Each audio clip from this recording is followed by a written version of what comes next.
Hello bachcho, let's see the question. So the question says marbles of diameter 10 millimeter each are to be arranged on a flat surface so that their centers lie within the area enclosed by 4 lines of length each 40 millimeter.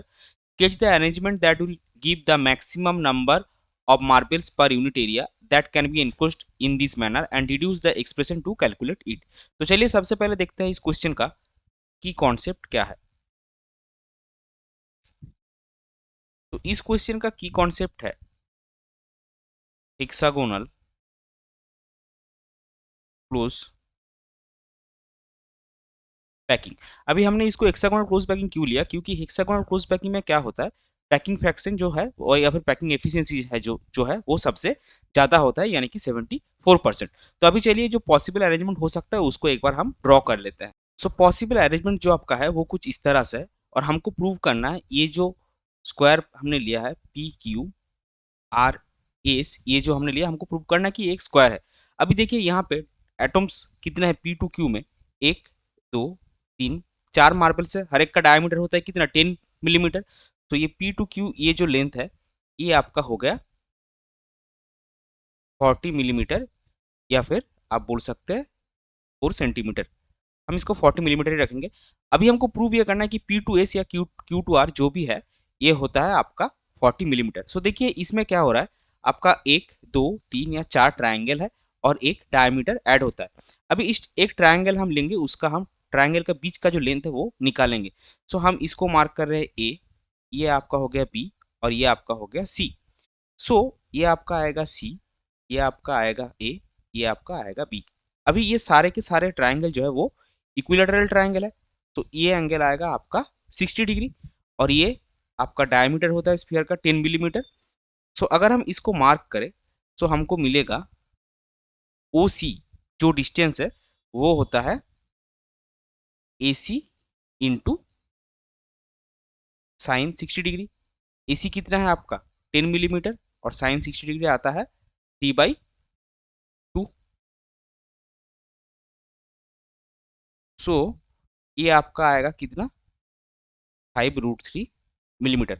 सो ऐसा length हमको कितना मिल रहा है, देखिए हमको मिल रहा है एक दो तीन और चार, उसके साथ एक डायमीटर। सो आपका पी एस जो लेंथ है, पी एस लेंथ कितना होगा, पी एस लेंथ होगा आपका 5 मिलीमीटर एक diameter plus 4 × 5√3, that is the height of the triangle. So ये आपका आएगा 40 मिलीमीटर। सो अभी देखिए हमको हमने प्रूव कर दिया कि पी क्यू तो 40 मिलीमीटर है ही, और मैथमेटिकली पी एस जो है ये भी आपका लेंथ, ये लेंथ भी आपका 40 मिलीमीटर है, ये लेंथ भी आपका 40 मिलीमीटर है। तो अभी हमको निकालना यह है कि ये 40 मिलीमीटर इंटू 40 मिलीमीटर, ये जो स्क्वायर है इसमें कितना मार्बल्स है। तो देखिए नंबर ऑफ मार्बल्स कितना होगा, आपको एक 1 2 3 4 हमने ऑलरेडी दिखाया, फिर ये आता है 5 6 7 8 9 10 11 12 13 14, यानी कि 14 पूरा का पूरा मार्बल है। और बाकी ये जो देखिए ये हाफ है, तो हाफ मार्बल आपका कितना है उसको हम रेड कलर में लिखेंगे। Half marble is 1 2 3 4 5 6 7 8। तो आपका 8 हाफ मार्बल्स है। तो इसका वैल्यू कितना आएगा, total number of marbles in this area, वो हम निकालेंगे। सो इन द गिवन एरिया और इन द गिवन स्पेस